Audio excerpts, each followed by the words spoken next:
You have to know and believe that we are all called by God. Each and every one of us, believe it or not, each and every one of us, God has given us talents, gifts according to the ability He has given us. It means the capacity to carry those gifts. That's Matthew chapter 25 from verse 14. To some 5 talents, to some 2, to some 1 talent. Let me explain this. The one with 5 talents and the one with 1 talent, we are the same.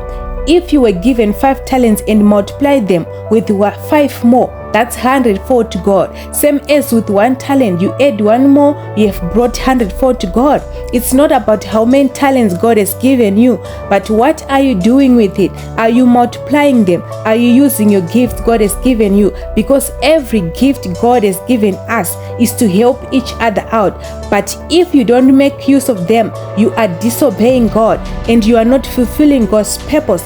Do what God called you to do. Stay in your lane and stop being envious of other people's gifts. God said the greatest among you is your servant, the one who serves people, the one who humbles themselves. It happens on the Last Supper when the disciples were arguing about which one is gonna be great among them. But Jesus said the greatest among you should be like the youngest, and the one who rules like the one who serves. I've seen it in church.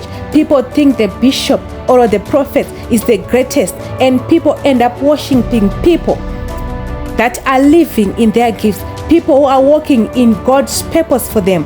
Jesus said in Matthew chapter 10 verse 41, whoever welcomes a prophet as a prophet will receive a prophet's reward, and whoever receives a righteous person as a righteous person will receive a righteous person's reward. I surely tell you that the greatest reward is God's reward. People's reward is limited and it perishes and does not last long, but God's reward is permanent to generations to come. People's reward, they can take it back in time. In 2 Kings chapter 4 from verse 8, the Shunammite woman received a prophet's reward because she welcomed a prophet in her house. The prophet Elisha prophesied that woman will give birth to a son because she had no son, and it actually came to pass. But as the time goes, the child died and she had to look for the prophet for the child to live again.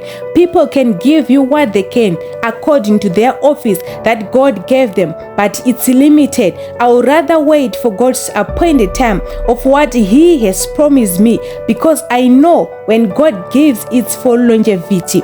The Shunammite woman received a prophet's reward, not God's reward. Each and every one of us will stand before God one day and receive our judgment, our reward according to what we have done here on earth. That means you and me, your prophets and your leaders as well. God will not ask you about what you have done for your leaders, your bishops, your prophets, but rather He will ask the shepherds what they have done for His church, His flock, His sheep. Did they give the weak strength, heal the wounded, seek the lost, the scattered sheep?